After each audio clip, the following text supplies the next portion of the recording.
Today we're going to be upgrading the firmware for the DJI Phantom 4 Pro. Now this one is right out of the box. I've not done any updates so far, but the same method will work no matter what upgrade you are doing. First thing that you're going to need to have is your battery needs to be at least halfway charged. Preferably it's fully charged, just so your drone does not turn off in the middle of updating. That would not be good. Second, your controller should also be at least halfway charged. Same reason. There's actually a couple of different methods to upgrade the firmware on the drone and controller. This is actually the easiest I've found, and it's the most reliable, and that's actually using the DJI Go app. We're going to fire up the app on the device here and turn on the remote controller. Last thing you'll need is this female USB to mini USB adapter. This comes with the DJI Phantom 4 and Phantom 4 Pro just for this process of updating the firmware.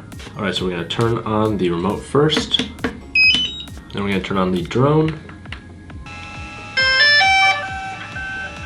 Now one of the reasons that this is the easiest method is because it'll actually tell you every time an update is needed. So right here it has that red banner at the top. We're just going to click on that. We're going to click on update now and it'll bring us through the next step that we need. Alright, so now you're going to disconnect your USB cable from the back of the remote controller and now plug it into this adapter piece just like so. So now you can plug it in to the side of your drone right where it fits in. Now this is compatible with any device. You can find the list of devices on the DJI homepage. You click on that same banner and it will bring you to the firmware page. It gives you a bunch of different information about what's going on. You can read that if you want, or just click download. It'll give you the size. You need to have that much storage on your device to be able to update. Once you click download now, it will bring you to this page which shows you the progress of how far it has downloaded. I suggest connecting to Wi-Fi when you do this, otherwise it'll use all of your cellular data. Alright, so now the download has completed. We're going to now click start update and it will give you this nice animation of sending the information to the drone to start updating.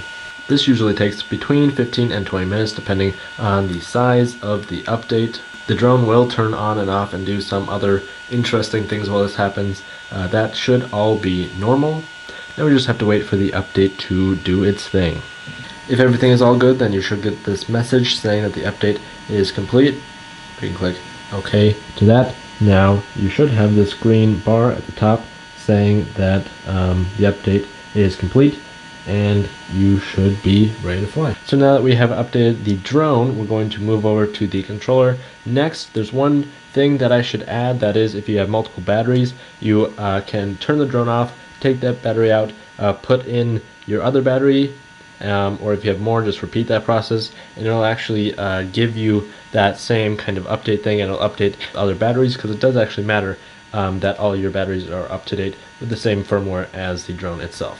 So now we're going to unplug this from the drone, take the adapter off, plug it in to the back of the remote.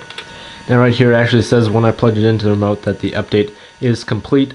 I believe it might have actually sent the stuff from the drone to the remote controller, or the remote controller was already updated.